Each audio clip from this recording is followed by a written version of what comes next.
세계적인 그러한 그룹이 있죠.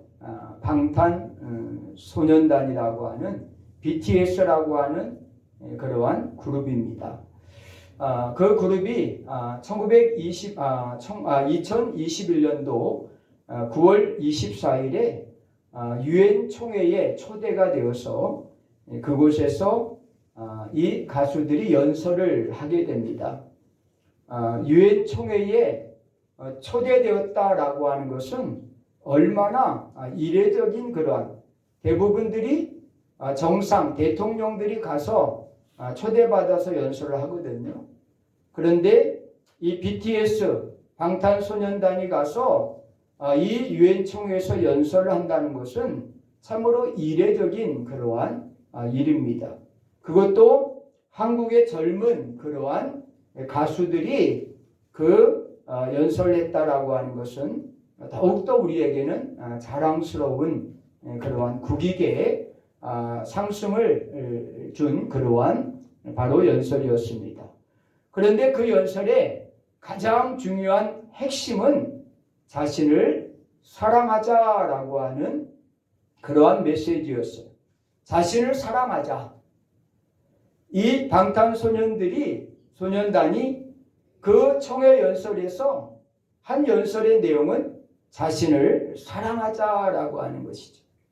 자신을 사랑하는 것이 결국은 바로 이웃을 사랑하는 것이고, 바로 자신을 사랑하는 것이 민족을 사랑하는 것이고, 자신을 사랑하는 것이 세계를 사랑하는 것이다 라고 하는 그러한 연설의 내용이었어요. 그 연설 끝에 제가 써줬다고 하면 하나를 더 집어넣었을 텐데, 자신을 사랑하는 것이 하나님을 사랑하는 것입니다 라고 하는 그러한 글을 하나를 써줬을 텐데, 제가 쓴 것이 아니라 자신을 사랑하는 것이 세계를 사랑하는 것입니다 라고 마무리가 되었어요. 많은 그러한 유엔 총회에 참석한 사람들이 일어나서 기립박수를 하면서 바로 그 소원이 이루어지기를 원했어요. 방탄소년단이 노래만 잘하는 것이 아니에요. 춤을 잘해서 또 퍼포먼스를 잘해서 그들이 인기가 있는 것이 아니라, 알고 봤더니 그들의 노래에 그 가사에 신이 있어요. 신이. 그 가사 안에 많은 사람들을 위로하는 내용이 있고요. 또 절망 가운데 있는 사람들에게 소망을 주는 내용이 있고요.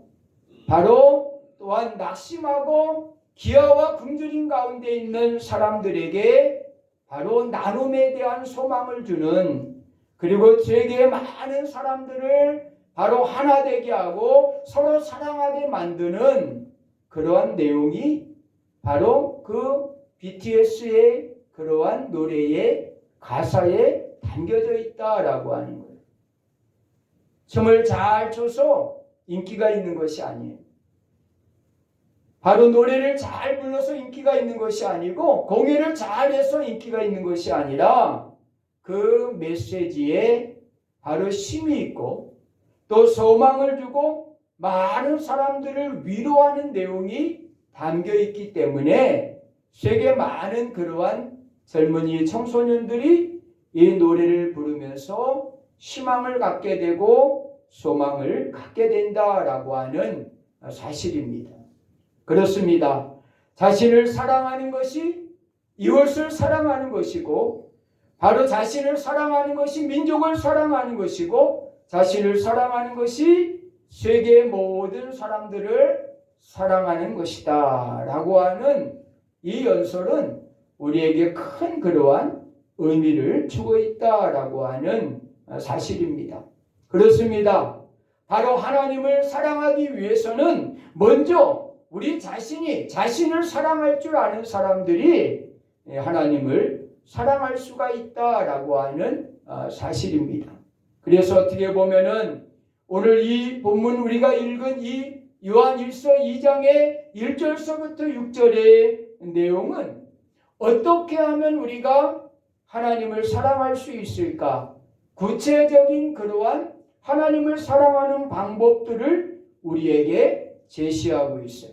그 가운데 하나가 오늘 5절과 6절의 말씀이에요. 누구든지 그 말씀을 지키는 자는 하나님의 사랑이 참으로 그 속에서 온전하게 되었나니 이로써 우리가 그 안에 있는 줄을 아노라. 그 안에 산다고 하는 자는 그가 행하시는 대로 자기도 행할지니라 라고 하는 말씀이에요. 이 말씀을 요약하면은 우리가 아무리 하나님을 사랑한다라고 이야기하지만은 그 사랑은 바로 실천돼야 된다는 거예요. 행해져야 된다는 거예요. 그러니까 말로만 사랑하지 말고 말로만 하나님의 사랑을 외치지 말고 그 하나님의 사랑은 바로 그것이 온전해지기 위해서는 그 사랑이 행해져야 된다라고 하는 말씀을 하고 있는 거예요. 그러니까 우리가 하나님을 사랑한다고 하면은 바로 입에서 그 사랑이 끝나는 것이 아니고 고백으로 끝나는 것이 아니라 우리의 행위로 그 사랑이 바로 증거돼야 된다, 보여줘야 된다라고 하는 말씀을 오늘 이 본문이 하고 있다라고 하는 사실입니다. 그럼 구체적으로 우리가 어떻게 하면은 하나님을 사랑할 수 있을까? 구체적인 하나님의 사랑의 방법을 우리가 본문을 통해서 우리가 배우기를 원합니다. 첫째로 하나님을 사랑하는 방법은 하나님이 싫어하는 것을 하지 않는 것이에요. 여러분들 대부분들이 하나님이 좋아하는 것만 하려고 하잖아요. 그러면서 아울러서 모두 해요? 하나님이 싫어하는 것도 해. 그러니까 그 사랑이 온전해지지가 않는 거예요. 하나님을 사랑하고 하나님이 좋아하는 것을 하려고 노력을 하는 반면에 하나님이 싫어하는 것도 함께하고 있어요. 그래서 하나님을 사랑하는 방법은 하나님께서 싫어하는 것을 하지 않는 것이다 라고 하는 사실입니다. 김재용이라고 하는 작가가 쓴 어머니의 주례사라고 하는 책이 있어요. 자녀들 결혼시키는 그러한 부모님들은 이 엄마의 주례사라고 하는 책은 꼭 읽어보셔야 돼요. 왜냐하면요, 요즘 결혼식은요, 주례사가 없어요. 주례 안 합니다, 이제. 양가 부모님이 와가지고 덕담을 해요, 덕담을. 왜 이렇게 변해가는지 모르겠어요. 목사님 자녀들 결혼식에 갔는데 제가 깜짝 놀랐어요. 설교자도 없고 바로 축복하고 기도해 주시는 분도 없고 그냥 양가 부모님들이 나와서 덕담 몇 마디 하고 끝나버리더라고요. 이렇게 일생일대에 가장 중요한 그러한 이 결혼식을 이렇게 끝내야 되나? 밥을 먹으면서 너무나 마음이 아팠던 적이 한두 번이 아니에요. 김재용 작가가 쓴 엄마의 주례사라고 하는 책은 그런 의미에서 반드시 읽어봐야 돼. 왜 여러분들에게 자녀들이 우리 주례 안 해요. 엄마 나와서 덕담해 주세요. 라고 이렇게 할 수 있어요. 그런데 바로 이 엄마의 주례사라고 하는 그러한 책에 보면은 남의 편이라고 할 수 있는 남편을 착한 나의 남편으로 만드는 비결. 남의 편. 남편이 누구냐면 남의 편이에요. 남의 편. 저도 전화번호에 아내의 이름 옆에 내 편이라고 적었어요. 내 편. 아내는 내 편이에요. 끝까지 내 편입니다. 남편은 남의 편이래요. 그래서 이 남의 편을 내 편으로 만드는 방법이라고 하는 것을 소개를 했는데 엄마가 딸에게 시집가면서 잘 살라고 덕담을 해주면서 그 비법을 이야기하는 거예요. 저자는 가장 강조한 것 가운데 하나가 바로 이것인데 남편이 좋아하는 것을 하려고 하기보다 먼저 남편이 싫어하는 것을 하지 않으려고 노력하라. 딸에게 엄마가 나와서 덕담을 하는데 결혼식에 남편이 좋아하는 것을 하려고 하지 말고 가장 먼저 남편이 싫어하는 것을 하지 말라. 그 얘기예요. 바로 그럴 때 바로 상대방이 싫어하는 것을 하지 않을 때 비로소 관계가 회복될 수가 있다라고 하는 사실이에요. 남편이 좋아하는 것은 나중에라도 얼마든지 할 수 있어요. 그러나 남편과 아내의 관계를 위해서 가장 먼저 해야 될 일은 남편이 싫어하는 일을 하지 말라. 이것이 남편과 아내의 관계를 회복하는 가장 중요한 근본적인 것이다 라고 이야기를 합니다. 그렇습니다. 바로 우리도 하나님을 사랑하지만은 또 하나님이 좋아하고 기뻐하는 일들에 대해서만 우리가 설교를 듣고 말씀을 들어서 바로 그것만 하려고 우리가 노력을 해요. 그런데 하나님은 오늘 우리에게 하나님이 싫어하는 것을 하지 말라고 우리에게 말씀을 하고 있는 것을 우리가 보게 돼요. 우리 1절 말씀을 우리가 보면은 나의 자녀들아 내가 이것을 너희에게 쓰면 너희로 죄를 범하지 않게 하려 함이라. 만일 누가 죄를 범하여도 아버지 앞에서 우리에게 대언자가 있으니 곧 의로우신 예수 그리스도시라. 여러분, 하나님이 가장 싫어하는 것이 뭘까요? 하나님이 가장 싫어하는 것이 뭐라고 생각해요? 바로 죄입니다. 하나님이 가장 싫어하는 것은 죄입니다. 하나님을 사랑한다 고백하고 하나님을 사랑하기 전에 우리가 가장 먼저 하나님이 싫어하는 그러한 죄를 범하지 말아야 된다라고 하는 사실이에요. 오늘 1절에서 그 말씀을 하고 있어요. 너희로 죄를 범하지 않게 하려 함이라.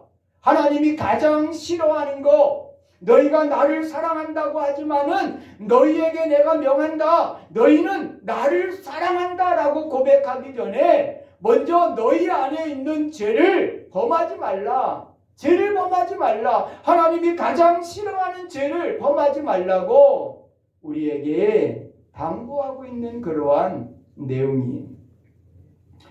작년에 우리가 요한계시록을 생명의 삶을 하면서 요한계시록을 마지막 부분을 살펴볼 때 바로 마지막 요한계시록 21장 8절에서 너희의 죄는 이것이니 라고 하면서 우리의 죄에 대하여 구체적으로 하나님이 말씀을 하셨어요. 믿지 아니하는 자들과 우리의 죄가 뭐냐면은 믿지 않는 것, 그리고 흉악한 자들과 살인자들과 음행하는 자들과 점술가들과 우상 숭배자들과 거짓말하는 모든 자들은 불과 유황에 타는 못에 던져지리니 이것이 둘째 사망이라. 자, 천국에 가지 못하는 그러한 죄, 바로 지옥에 갈 수밖에 없는, 불과 유황에 떨어질 수밖에 없는 둘째 사망에 떨어지는 죄가 뭐냐?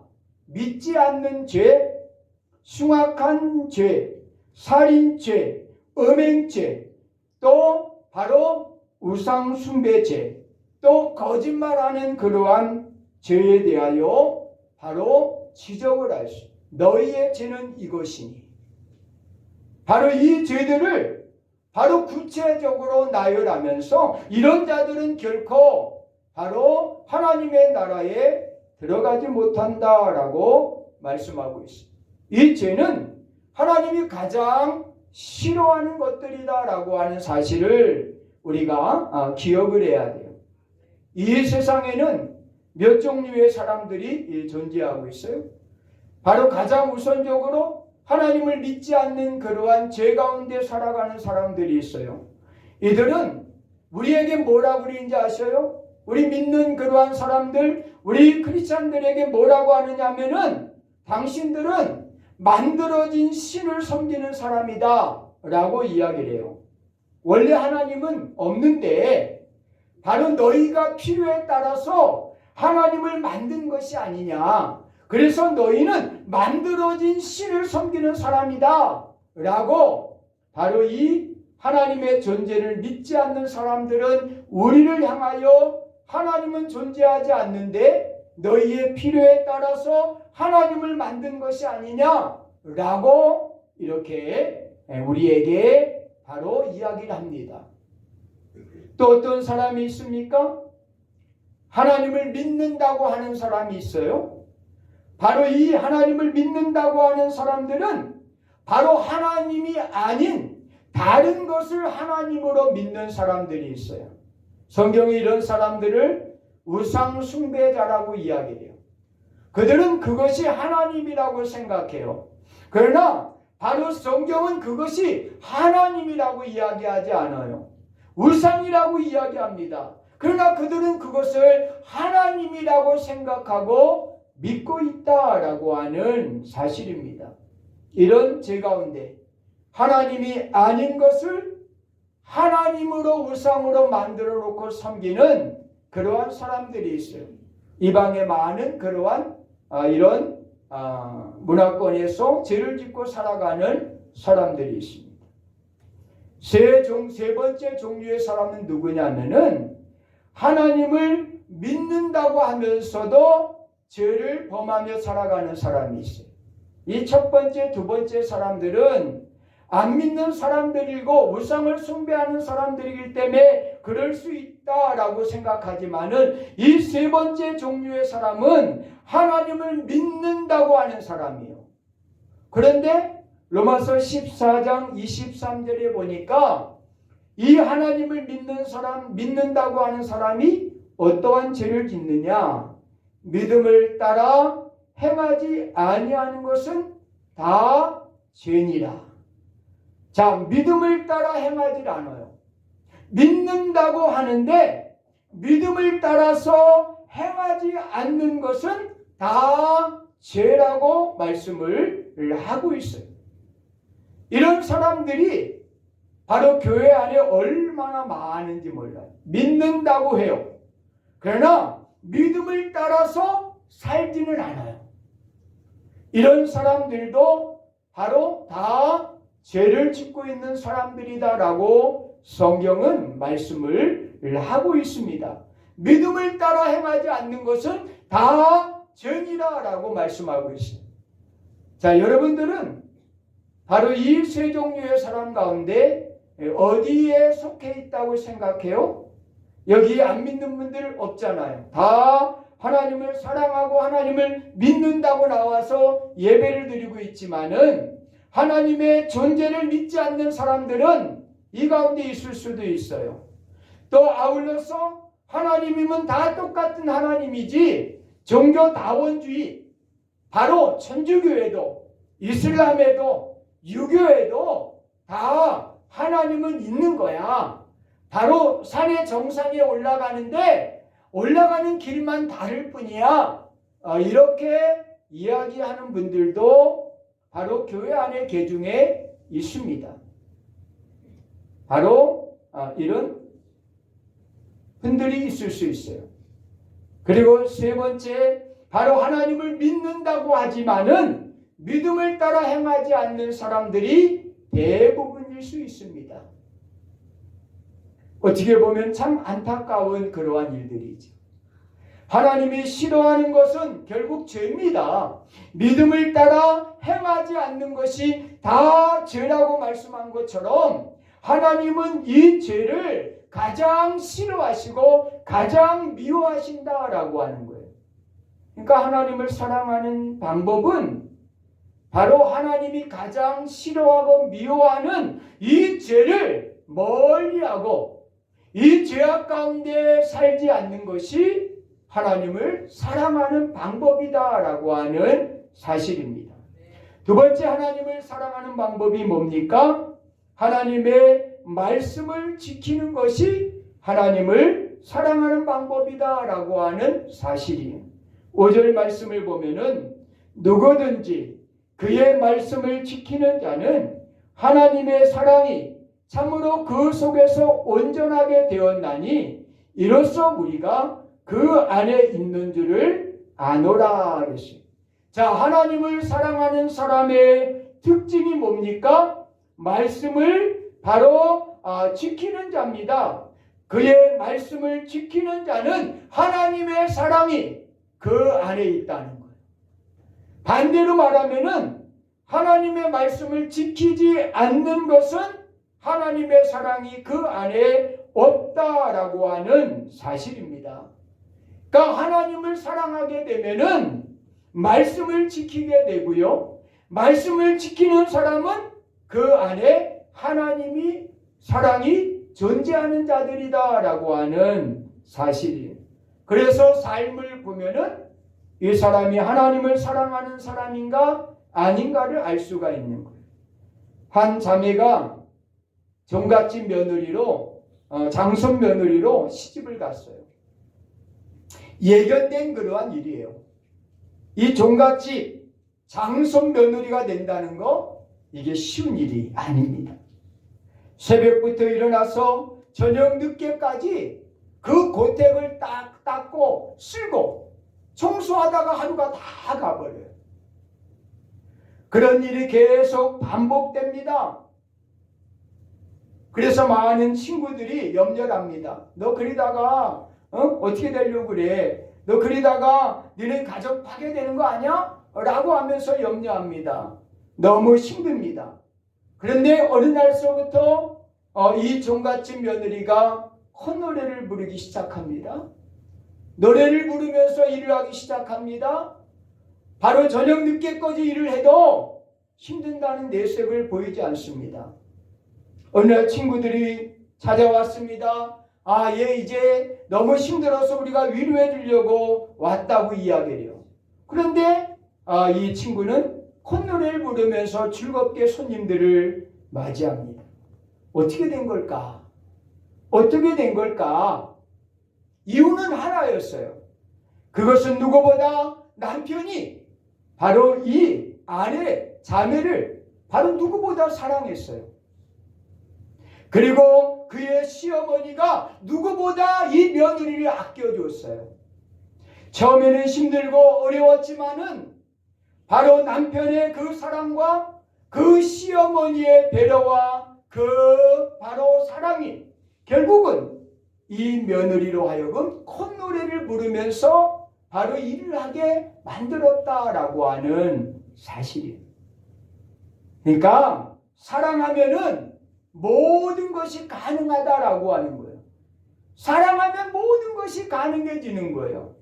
사랑하면은 힘든 일도 할 수 있다는 거예요. 사랑하면은요, 할 수 없는 그러한 일도 하려고 덤벼드는 것이 사랑이에요. 사랑하면은 순종하게 되어 있어요. 사랑하면은 기뻐하게 되어 있어요. 즐거워하게 되어 있어요.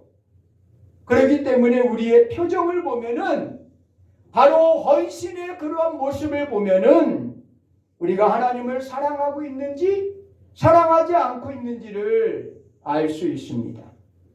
바로 하나님을 사랑하게 되면은 바로 어렵고 힘든 그러한 하나님의 말씀도 우리가 지키며 기뻐할 수가 있는 거예요.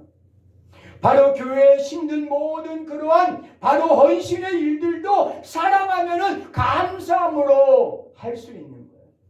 사랑하면은 감사함으로 할 수 있는 거예요. 우리 어제서부터 신방이 시작됐는데 우리 신방대원들에게 어떤 권사님이 그랬대요. 신방 다닐 때는 가방을 큰 걸 갖고 다녀라 그랬대요. 그래서 이게 무슨 얘기예요? 아니 신방 다니는데 가방을 큰 걸 갖고 다니라 그랬대요.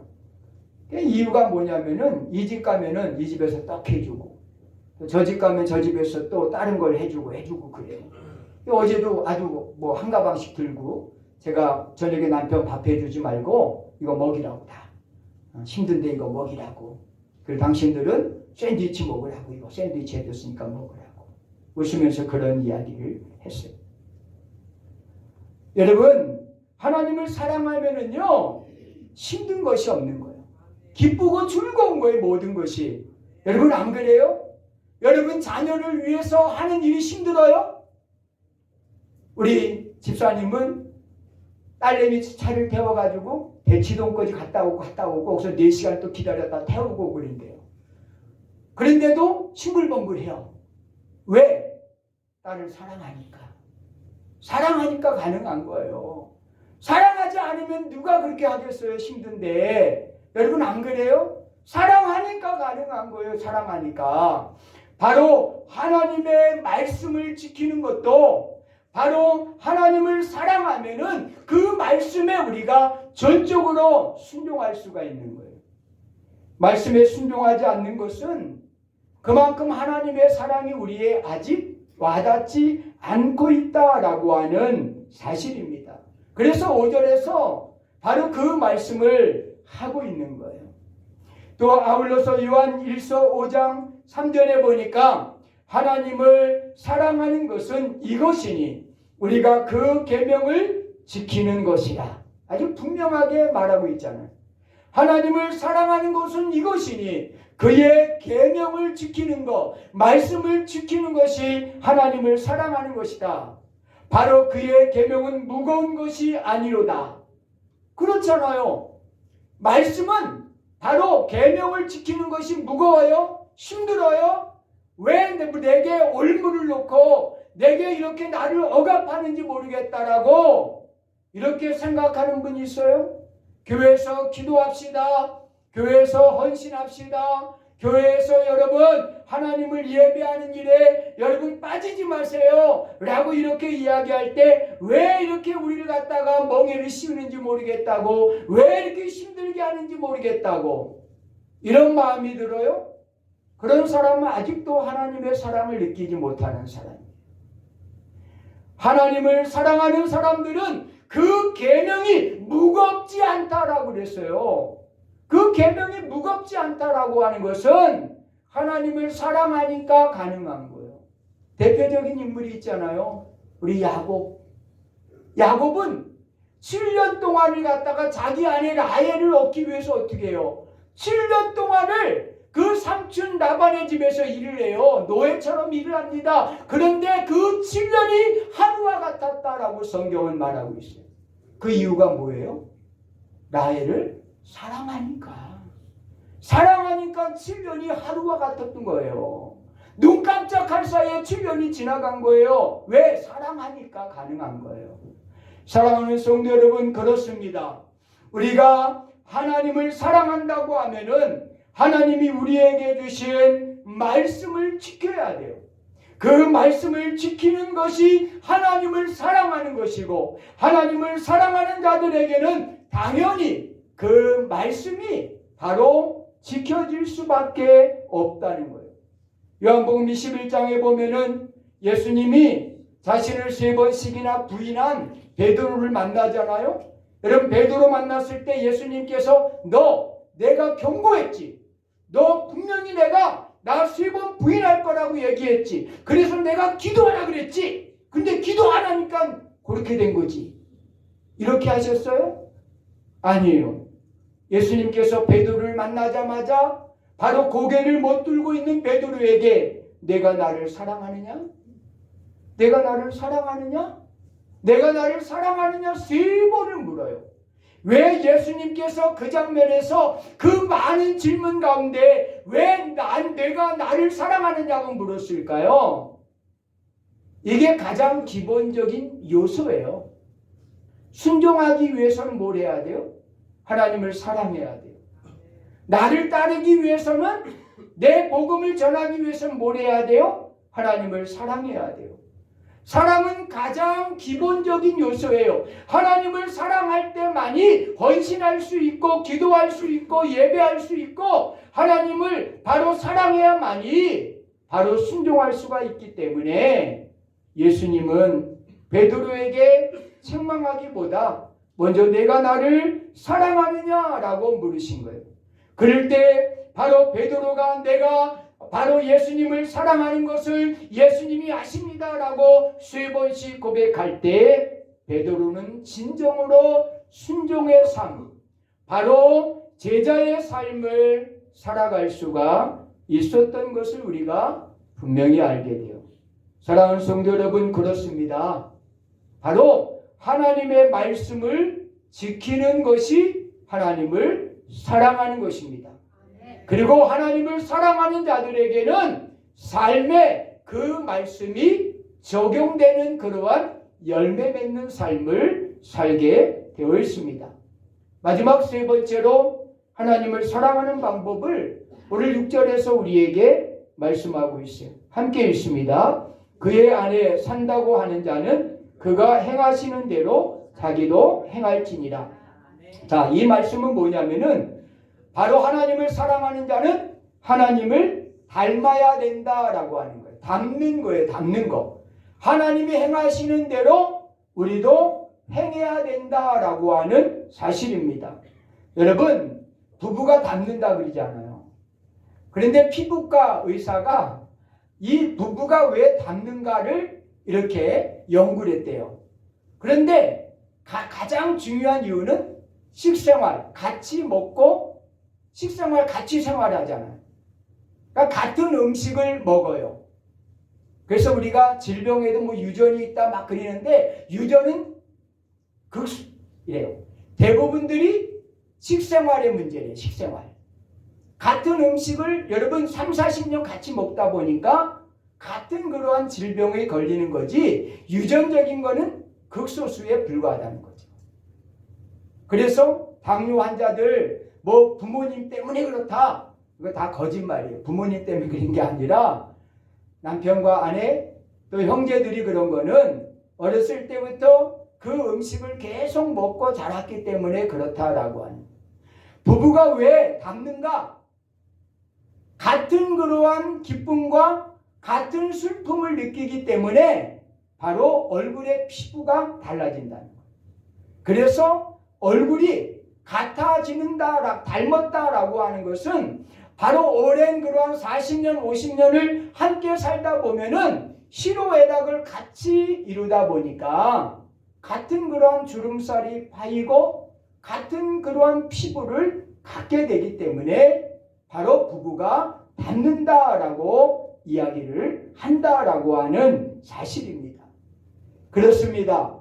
바로 오늘 본문은 바로 하나님을 사랑하는 자들은 하나님을 닮게 되어 있다라고 말씀을 하고 있어요. 그 안에 산다고 하는 자는 그가 행하시는 대로 자기도 행할지니라. 다시 말하면 하나님을 사랑한다고 하는 자는 하나님이 행하시는 대로 자신들도 행해야 된다라고 말씀을 하고 있어요.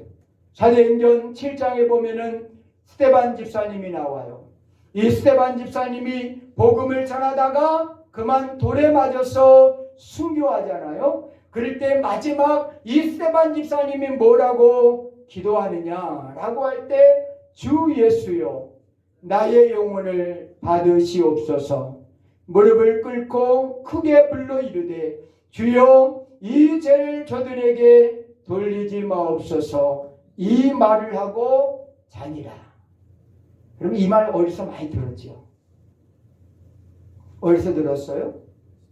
예수님의 마지막 바로 십자가에서 예수님이 하신 말씀 아니에요 이거.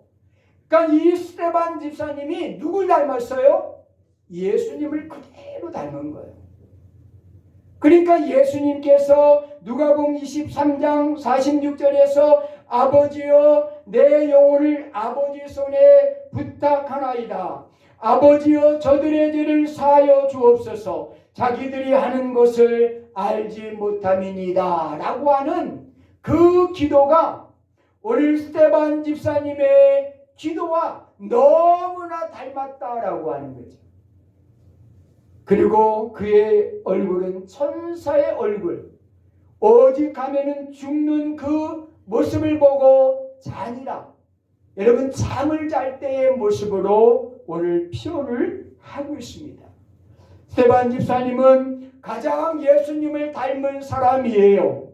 바로 예수님을 위해서 자신의 삶을 드리며 순교하는 그 마지막 순간까지도 그 마지막 말까지도 예수님이 하신 그 말을 그대로 이야기를 하고 있는 이 스데반 집사님을 우리가 보게 됩니다. 사랑하는 성도 여러분, 그렇습니다. 하나님을 사랑하는 사람은 하나님을 닮게 되어 있어요. 하나님이 하시는 말씀을 하게 되어 있고요. 하나님이 가지고 계시는 그 마음을 갖게 됩니다. 그리고 하나님께서 바로 이제 요구하시는 것을 우리의 마음에 품고 살아가는 사람이 바로 하나님을 사랑하는 그러한 사람이 말씀을 마치려고 합니다. 우리가 진짜 하나님을 사랑합니까?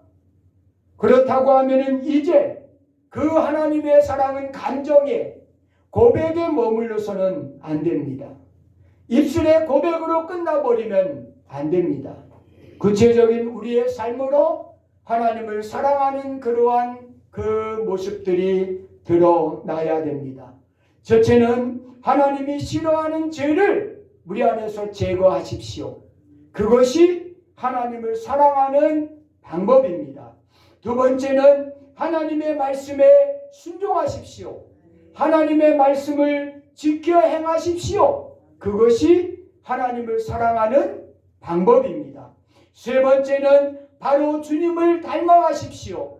주님의 모습, 주님의 마음, 주님의 말을 언어까지도 우리가 예수 그리스도를 닮아갈 수 있는 그의 온유와 그의 겸손과 그의 담대함을 우리가 닮아갈 때 바로 우리가 하나님을 사랑하는 사람임을 우리는 분명하게 증거하는 삶을 살게 될 것입니다.